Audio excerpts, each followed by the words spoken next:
Bonjour, là on va voir le cours 160. C'est sur les courants triphasés, les courants et les tensions triphasées.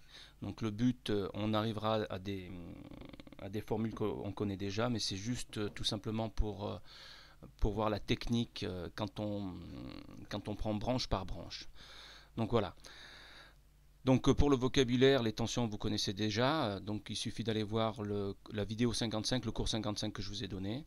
Le courant I, on connaît déjà, c'est le courant efficace en ligne, on verra pour le terme efficace. Et ce qu'il y a de nouveau ici, ça sera J, les courants de phase. Il apparaît uniquement en couplage triangle, d'accord. Puis Z, l'impédance d'un seul dipôle. On verra que Z est constitué généralement, dans notre cas, ça sera une inductance plus une résistance, mais ça peut être composé de ce que vous voulez, hein. Inductance, résistance et surtout capacité, condensateur. Le cosinus phi, c'est le facteur de puissance, on l'a déjà vu, CF fiche 20. Et puis phi, c'est très important. Phi, c'est l'angle entre le courant qui traverse le dipôle et la tension aux bornes de ce même dipôle. Donc le courant, eh ben, il peut s'appeler I ou J, et puis la tension peut s'appeler V ou U, on verra ça. Donc par contre, phi se lit toujours de I vers U. Donc voilà, très important, on y reviendra. Donc de I vers U, quand il est dans le sens positif, eh ben, ça nous fait plus pour le déphasage. Et quand il est dans le sens négatif, donc de I vers U, là on voit bien que c'est négatif. D'accord. Donc voilà. On va continuer sur l'autre plan. Alors voilà la position du problème. On a ici un récepteur, on va dire que c'est un moteur triphasé en couplage étoile. Et là on a la source de tension. D'accord. Source de tension en 230-400. 230 phase neutre et 400 entre phases.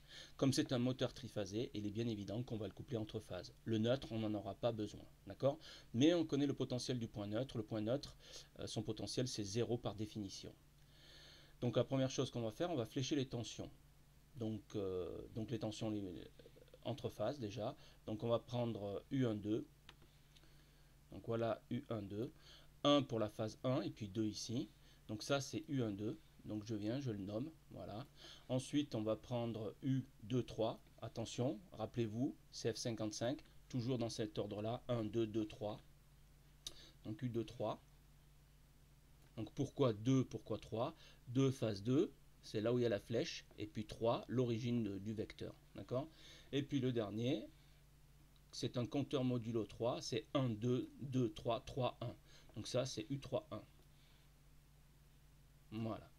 Ah, excusez-moi, je le positionne un peu mieux. Voilà. Donc j'en étais à U31, excusez-moi. Maintenant, on va flécher les tensions aux bornes de chaque bobine du moteur, donc aux bornes de chaque bobine Z. Donc ici, on a la phase 1 et puis là, on a le point commun. Alors le point commun, il a pour particularité d'avoir le même potentiel que le point neutre. Donc comme ils ont le même potentiel, ça veut dire que V1N, on sait que ça fait 230, ça sera égal à V1C. Attention, je n'ai pas dit que le point commun, c'était le point neutre, pas du tout. Ça serait le point neutre si on mettait un fil de là à là. Donc à ce moment-là, effectivement, ça serait le fil neutre. Mais ça ne sert à rien, voire fiche 55, de mettre un fil de là à là quand c'est équilibré. Pourquoi? Parce que dans le fil du courant qui va vers le neutre, il n'y aura pas de courant IN égale 0 quand c'est équilibré. Donc on ne met pas de fil, tout simplement. Donc on en était à V1C, donc je prends ma flèche, je viens la positionner. Ça s'appelle V1C, 1 pour la phase 1 et puis C pour le point commun. On sait que V1C est égal à V1N, puisque N et C ont le même potentiel. On va faire V2C. Voilà. Et le dernier, V3C. Hop, excusez-moi. V3C. Là, on vient de flécher toutes les tensions. Donc maintenant, qu'est-ce qu'on peut dire? On est sur un système équilibré. Donc, sur les tensions, on peut dire que U12 est égal à U23 et est égal à U31 en valeur efficace. J'ai bien dit en valeur efficace. C'est très important. On verra qu'il y a la valeur efficace un peu plus tard, la valeur instantanée, la valeur vectorielle et ainsi de suite. Donc pour les valeurs efficaces, on peut les comparer et dire elles sont égales. Donc ici, je dis que U12 égale à U23 égale U31. Donc comme elles sont toutes identiques, au lieu de traîner les indices 1, 2, 2, 3, 3, 1, on met tout simplement U. Ça ira plus vite. Pareil, comme on est dans un système équilibré, ici on a V1C égale à V2C, V3C est égal à V. Donc dans un système triphasé, on sait qu'il y a une relation entre U et V. Vous la connaissez déjà. Donc cette relation, je vais séparer ici avec deux petits traits pour dire la relation entre U et V. On sait que U est égal à V fois racine carrée de 3 en système triphasé. Conclusion, ce qui m'intéresse moi, c'est que V égale U divisé par racine carrée de 3. Donc je pose ça ici et j'aurai besoin de ce résultat-là pour faire mes calculs un peu plus tard. Donc maintenant on va flécher les courants. Alors les courants, donc on a notre source ici, c'est bien la source qui va envoyer du courant et ça va aller dans les récepteurs. Donc premier courant qu'on va appeler I1, je l'ai mis en vert pour pas que vous les confondiez avec les tensions. Donc ça c'est le courant I1. D'accord? Ensuite on a le courant I2. Alors I2 il n'y a pas beaucoup de place mais je vais essayer de le loger là. Voilà notre courant I2. Ensuite, on a notre courant I3. Voilà. On va le mettre ici. Alors, comme tout à l'heure, comme on est dans un système étoile équilibré, le mot important, c'est équilibré. Et bien, ces courants, I1, I2 et I3 sont identiques. Donc, I1 égale I2 égale I3. Donc, ce qu'on peut dire de... Alors, on est sur le deuxièmement, sur les courants. Ce qu'on peut dire des courants... Excusez-moi, je sépare ici le premier membre du deuxième membre par une petite barre. C'est que I1 égale I2 égale I3. Pareil, pour ne pas traîner les indices 1, 2, 3, je dis que ça s'appelle I. D'accord? Et on va attaquer quoi? Alors, ah oui, petite subtilité. Là, on appelle ça le courant de ligne parce que c'est sur la ligne. Et ça serait le courant de phase. Et il s'avère que le courant de ligne I1, il est égal au courant de phase. C'est bien le courant. Le courant de phase, c'est le courant qui passe dans l'impédance. Et c'est le même ici. Donc I1, il va faire ça, il va passer par là et repasser par là. D'accord? Il va traverser ici. Donc ici, courant de ligne et courant de phase, c'est la même chose en couplage étoile. Donc maintenant, on va faire les tensions, le petit 3. Alors, c'est la tension aux bornes d'un seul dipôle. Donc là, j'en ai 3. Comme ils sont identiques, j'en choisis un. Moi, j'ai choisi celui-là de dipôle. Donc c'est le dipôle U1, U2. Alors U1, C. Alors ici, tous les U2, V2, W2 sont au point commun. Donc c'est le propre du couplage étoile. Alors maintenant, si on regarde bien cette impédance-là, ce dipôle-là, il est soumis à quelle tension? Il est soumis à la tension V1C. Or, V1C, c'est égal à V. Donc on va noter cette tension V. Et le courant qui va passer dedans, ça va être le courant I. Donc I1 en l'occurrence ici. Mais comme I1, on a noté I1, on l'a noté I. Donc grosso modo, le dipôle Z est soumis à une tension V et traversé par un courant I. Et à ce moment-là, on peut calculer la tension. Donc on va passer à une autre planche. Donc voilà la modélisation de Z. Alors je sais que c'est un moteur, donc il y a une bobine, l'inductance que j'appelle L, qui est en série avec une résistance R. Pourquoi? Parce qu'un moteur ça chauffe, c'est pour ça qu'il a des ailettes généralement, ou bien un ventilateur qui tourne derrière avec une hélice pour refroidir. Donc on a dit qu'il était soumis à V et le courant qui passe dedans c'est I. Et il suffit donc pour le troisièmement d'appliquer la loi d'Ohm. Donc je sais que V égale Z fois I. Donc ça c'est la loi d'Ohm généralisée. Alors la plus connue c'est la loi d'Ohm en courant continu avec la résistance U égale RI. Mais la réalité c'est V égale ZI.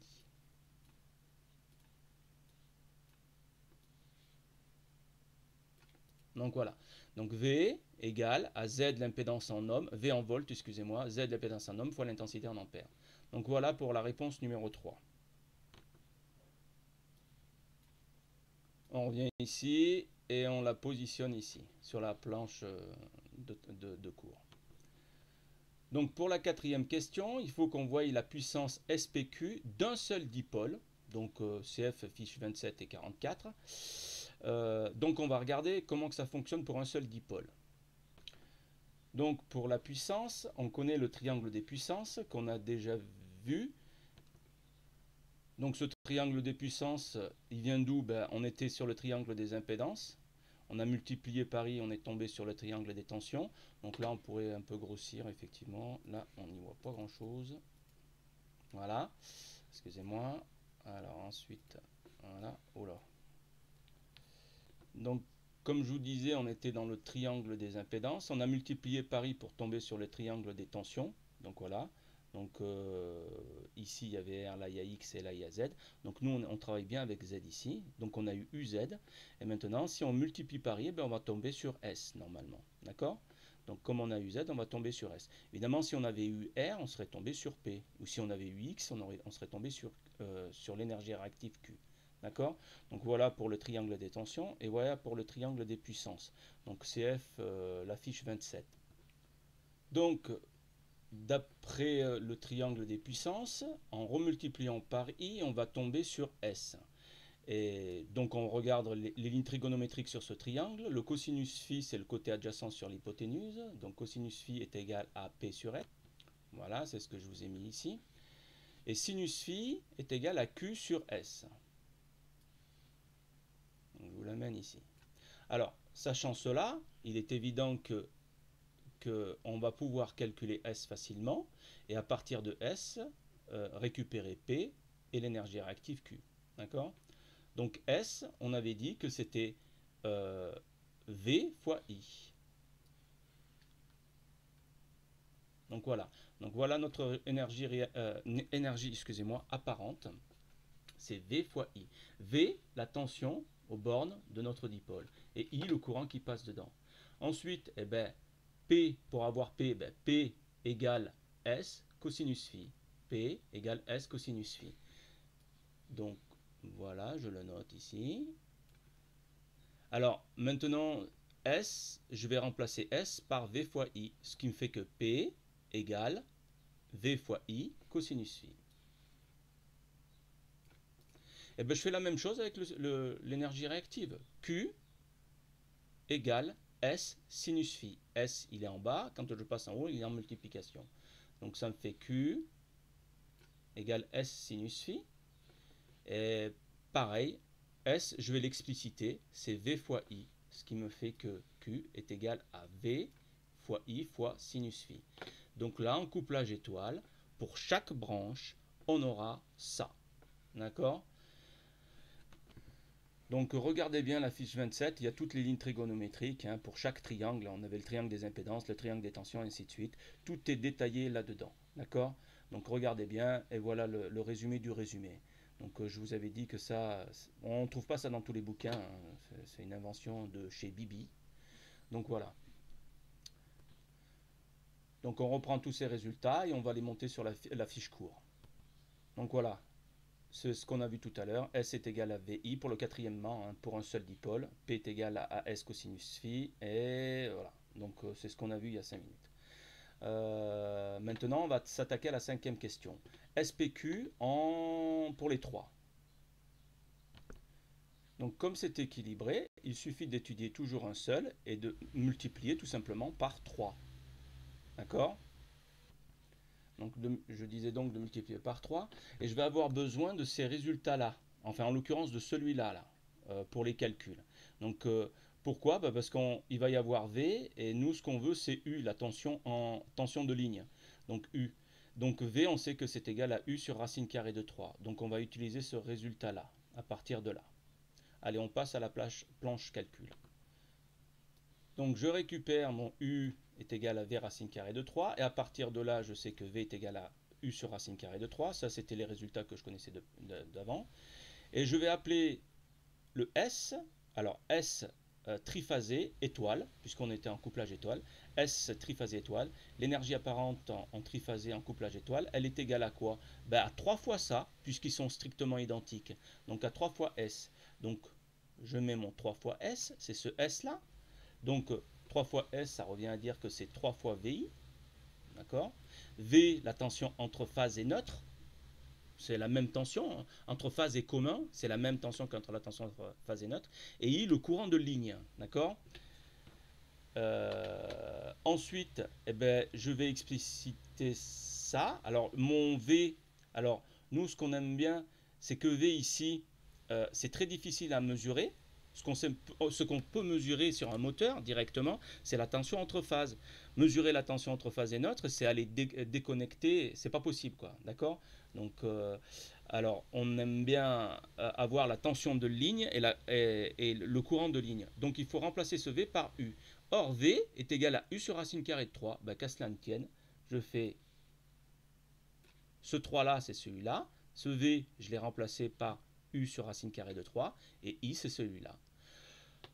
Maintenant que j'ai ça, petite astuce mathématique, je vais ranger tout ça. Donc je vais mettre U et I devant, et le 3 je vais le mettre derrière, mais ça changera strictement rien. Donc voilà. Donc j'ai juste arrangé mon truc pour que je puisse voir ce qui se passe. J'ai mis 3 sur racine carrée de 3 derrière. Alors maintenant qu'on a ça, on a U fois I fois 3 divisé par racine carrée de 3, on n'a rien changé. Alors, les mathématiciens n'aiment pas trop, les physiciens n'aiment pas trop qu'il y ait un radical, c'est-à-dire une racine carrée en bas.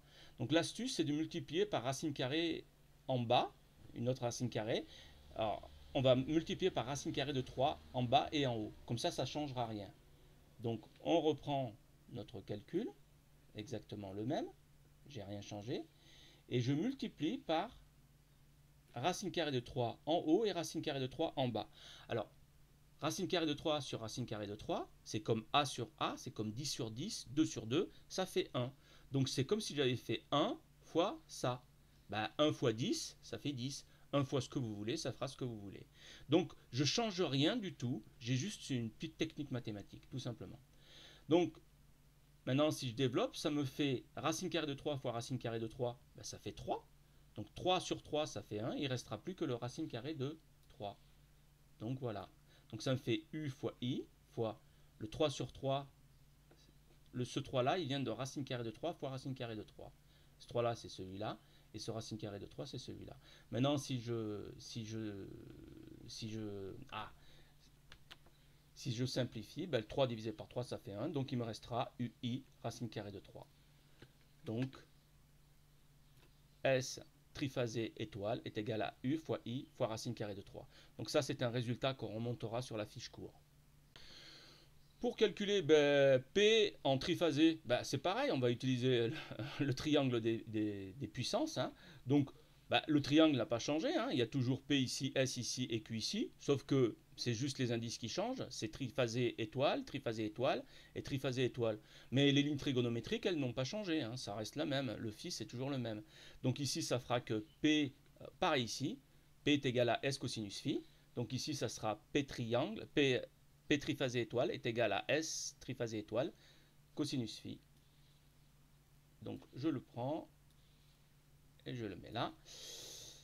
Et je sais que mon S triphasé étoile, je viens de trouver que c'était égal à ça. Donc très important, c'est ça là. Donc ça, voilà. S triphasé étoile, c'est U fois I fois racine carrée de 3. Donc en triphasé, il y a le racine carrée de 3 qui rentre en compte. D'accord ? Donc pareil pour Q. Donc Q égale S sinus phi. S en triphasé, bien sûr.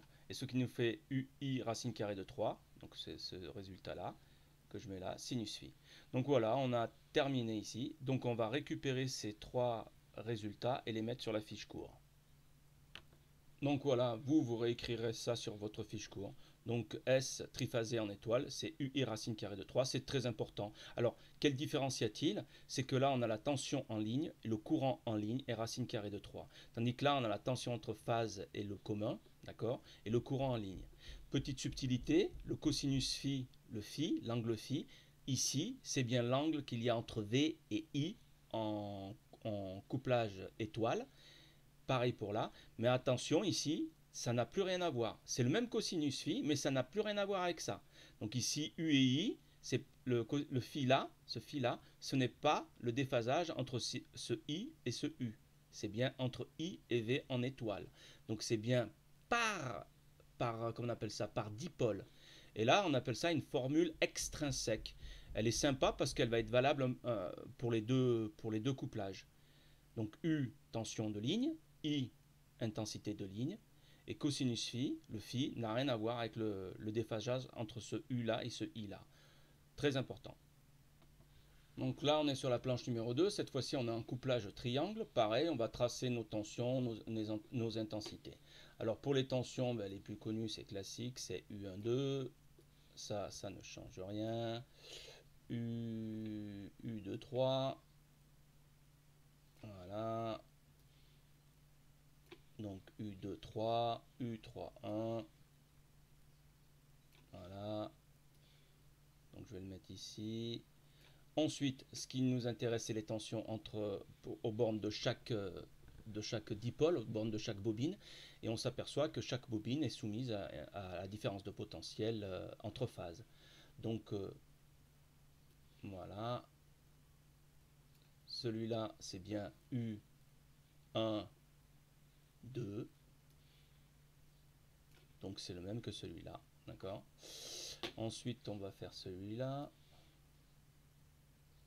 Ah, et puis, hop, vite fait. Voilà. Alors cette tension là, c'est quoi? Ça sera U3, 1. Donc c'est celle-là. D'accord. Donc on voit bien que le potentiel ici arrive par... Le potentiel arrive, excusez-moi. Le potentiel haut. Alors pourquoi il est haut? Parce que la flèche elle est dans ce sens-là. Donc le potentiel haut il arrive ici. Et le potentiel bas, c'est la phase 1. D'accord. U3, 1. Et ensuite U2, 3. Donc les mêmes explications. Maintenant, on va marquer nos courants. On va tracer nos courants.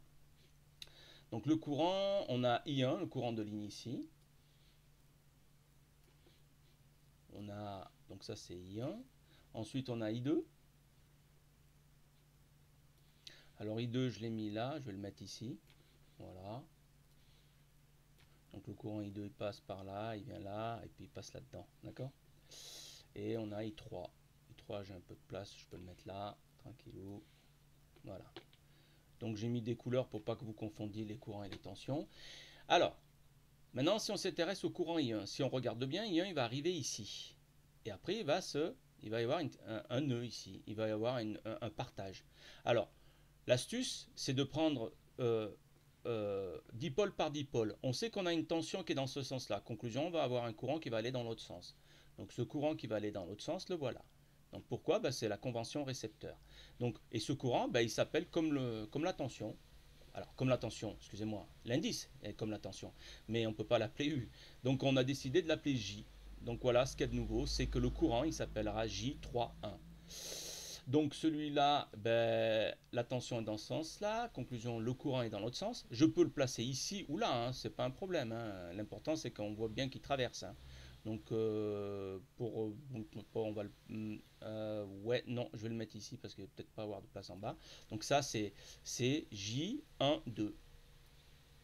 Donc voilà notre J1,2. Oh, on voit mal, je vais le positionner ici. Et ensuite, on a notre J2,3. Alors J2,3, le voilà. On est bien dans la convention récepteur. Et mon J2,3, vu qu'il y a du monde, je vais le mettre ici. Voilà. Donc voilà, je viens de tracer mes courants et mes tensions dans mon couplage triangle. Alors ce qu'on peut dire, comme c'est tout équilibré, on peut dire que les U se valent, les I se valent, et bien évidemment les J se valent. D'accord? Ils sont tous identiques. Donc on va marquer ça rapidement. Alors pour les tensions, premièrement, c'est ce qu'on a vu précédemment. Donc on va noter ça U. Pour les courants, donc je sépare un peu les résultats. Pour les courants, je peux dire que les courants de ligne sont identiques et on le note I, comme tout à l'heure, on va pas. Et puis pour les courants de phase, on appelle ça les courants de phase, je les ai marqués en bleu, on appelle ça J. Alors petite particularité, ici, la relation qu'on avait avec les tensions, c'est la même ici avec les courants. Donc on sait que I est égal à J fois racine carrée de 3. Donc J est égal à I sur racine carrée de 3. C'est ce qu'il y a de nouveau pour vous. D'accord? Donc à retenir. Donc dans un couplage triangle, les courants qui sont dans les phases fois racine carrée de 3 seront égales. Enfin, le courant de phase est égal au courant de ligne fois racine carrée de 3. Voilà. Donc maintenant, on va passer à la tension aux bornes de chacun des dipôles. Donc si j'isole un seul dipôle, alors j'isole celui-là, d'accord? Je m'aperçois quoi? Ben, qu'il est soumis à la tension entre phases, U, 1, 2, qu'on va appeler U ici, hein, on ne va pas se casser la tête, et il est traversé par le courant J12, qu'on va appeler J. Donc je sais que mon dipôle, en couplage triphasé, il est soumis, en couplage triphasé, excusez-moi, en couplage triangle, il est soumis à une tension entre phases. Donc troisièmement, donc U égale à Z fois J. Donc U, la tension aux bornes de mon impédance, est égale à l'impédance fois le courant qui traverse dedans. Très important. Donc voilà. Ensuite, on va passer au quatrièmement, comme tout à l'heure, hein, ça ne change rien. Donc ce résultat, on va le remonter sur la fiche d'en haut, enfin sur la fiche court. Donc là, ben, la même technique, on récupère notre triangle des puissances. On sait que ça, bon, moi je vous le rappelle, hein, c'est pas une obligation, mais voilà. Donc à partir de là, ben, je peux avoir mes différents. Hein, voilà. Là, c'est tout bon. Ensuite, eh ben, ma puissance pour un seul, ben, il suffit de multiplier par I. Quand je dis multiplier par I, excusez-moi, c'est l'habitude, multiplier par le courant qui traverse. Donc S. Ah. Donc S est égal à U fois le courant J.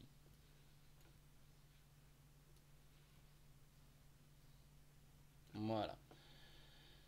Maintenant, pour le calcul de P et de Q, comme d'habitude, ça change strictement rien. On sait que P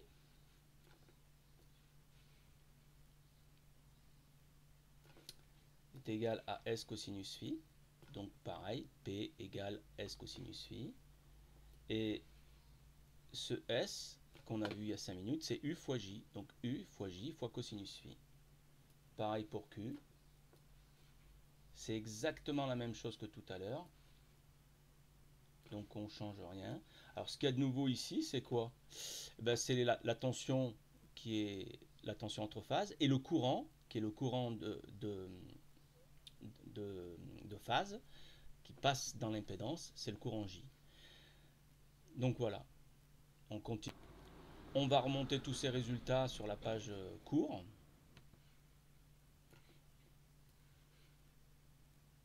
Donc voilà.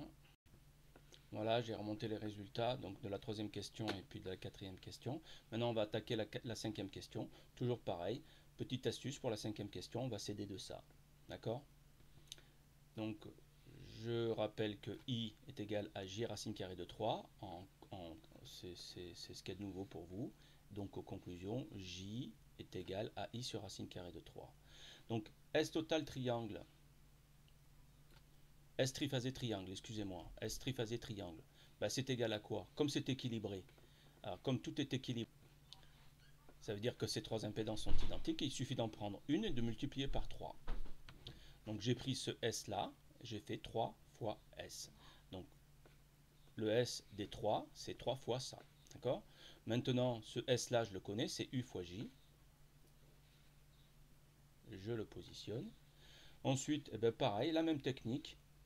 Je dis que c'est égal à 3 fois U fois.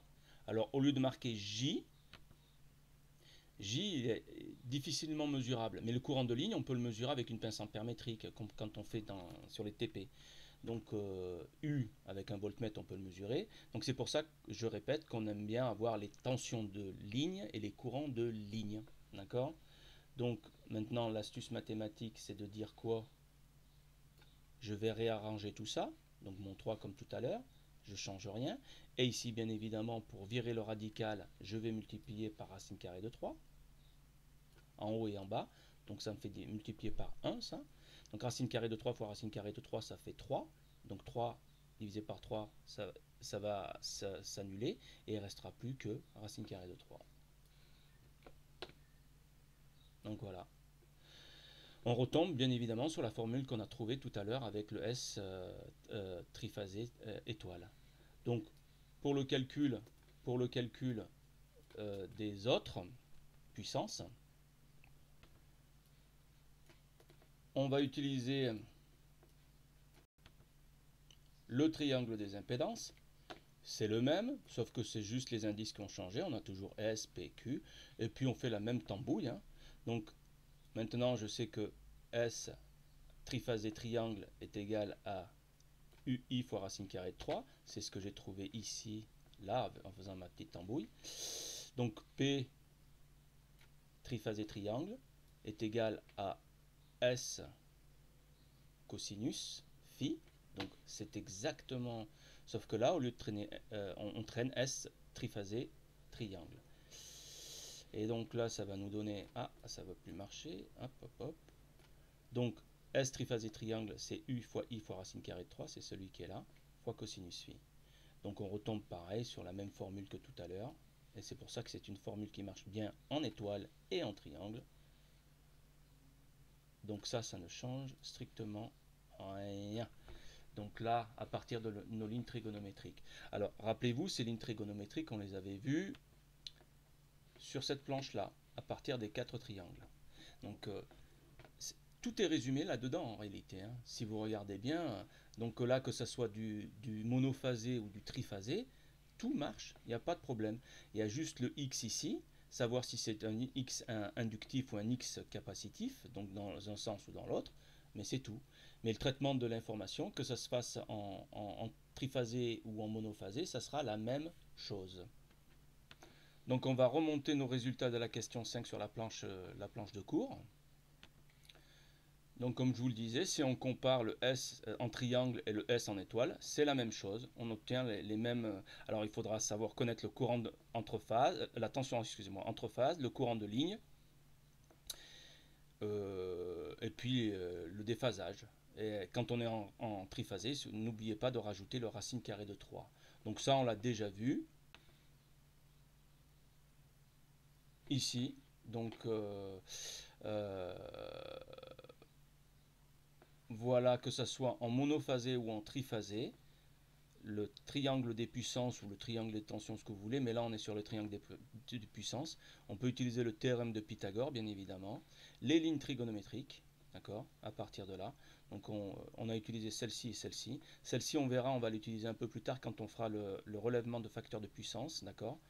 En courant monophasé, bah, c'est quoi? S égale à U fois I. Donc c'est les mêmes formules. Et S, ici, en triphasé, c'est S est égal à UI racine carrée de 3. Mais si vous regardez bien, P, c'est S cosinus phi. Ici, c'est P S cosinus phi. C'est la même chose, il n'y a rien qui change. C'est juste ce S-là, quand on est en triphasé, n'oubliez pas de rajouter le racine carrée de 3, ou sinon c'est archi faux. Voilà. Je crois que c'est tout. J'ai oublié pour les unités, hein, CF, la fiche 22, vous avez toutes les unités, S est en volt-ampère, P en watts, et ainsi de suite. Donc à chaque fois, il faudra revenir là-dessus. Donc pour travailler, utilisez cette fiche qui est assez importante. Ça, c'est sympa aussi, vous avez tout, normalement. À force de l'utiliser, ben, vous finirez par maîtriser. Et puis, je crois que c'est tout. Hein. Alors celle-ci qui rappelle ici, rappelez-vous que XL c'est L fois oméga, X c'est 1 sur C oméga, ainsi de suite. Vous avez les fiches qui vont avec. Et puis je crois que c'est tout. Puis celle-ci qui est intéressante. Alors surtout quand on a des moteurs, on verra que le rendement, je vais faire un cours sur le rendement ici. Donc voilà, je vous remercie, à la prochaine vidéo. Allez, à plus. Je vais référencer des exercices qui vont avec le cours que je viens de faire. Allez, à plus.